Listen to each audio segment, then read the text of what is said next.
আসসালামু আলাইকুম। আমি জেসমিন নেওয়াজ আমার কুকিং চ্যানেল থেকে আপনাদেরকে জানাই স্বাগতম। আজকে আমি এখানে শিং মাছ দিয়ে, আলু দিয়ে, টমেটো দিয়ে এই শীতের সময় এই তরকারিটা রান্না করতে পারলে অনেক মজা হয়।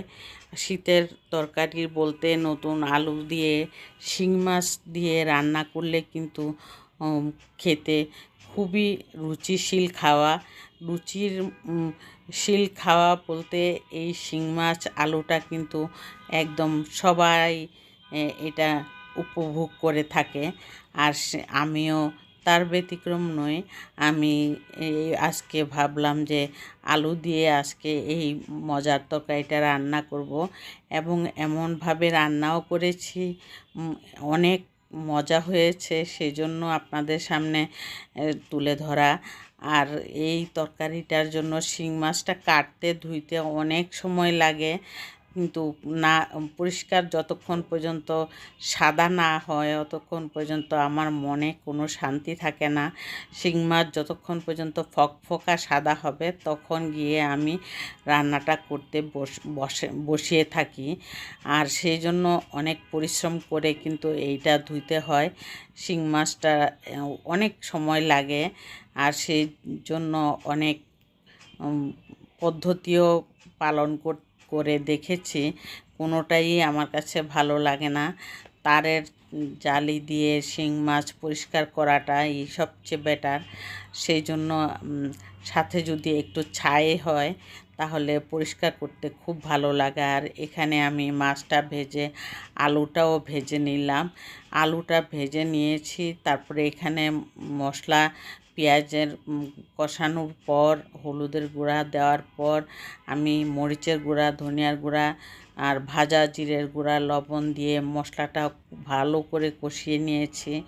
লাল লাল হয়ে আসছে, তেল উপরে উঠে আসছে, তারপর আমি শিং মাছ আর আলু ভেজে একটার মধ্যেই একটা প্লেটেই রেখেছিলাম, সেই বাটিতে করে আমি আবার তরকারিটার সাথে একসাথে দিয়ে দিলাম। কারণ শিং মাছটা একটু সিদ্ধ হতে অনেক সময় একটু দেরিও হয়, সেই চিন্তা করে আমি কিন্তু এই শিং মাছটা আলুটা একসাথে রেখে দিয়েছি ভেজে। তারপর আমি এখানে মশলাটা কষিয়ে আসার পর শিং মাছ আর আলুটা দিয়ে একটু নাড়াচাড়া করে অল্প নাড়াচাড়া করেছি, কারণ ভেঙে যাবে মাছটা, সেই চিন্তা করে অল্প অল্প নাড়াচাড়ার মধ্যে রেখে আমি পানির ঝোলটা দিয়ে দিলাম। ঝোলটা দেওয়ার পর সিদ্ধ হয়ে আসার কিছুক্ষণ আগে, এখন প্রায় সিদ্ধ হয়ে গেছে, কিন্তু ঝোলটা একটু কমানো লাগবে। কমাতে গিয়ে আমি এখানে চুলাটা একটু বাড়িয়ে দিলাম।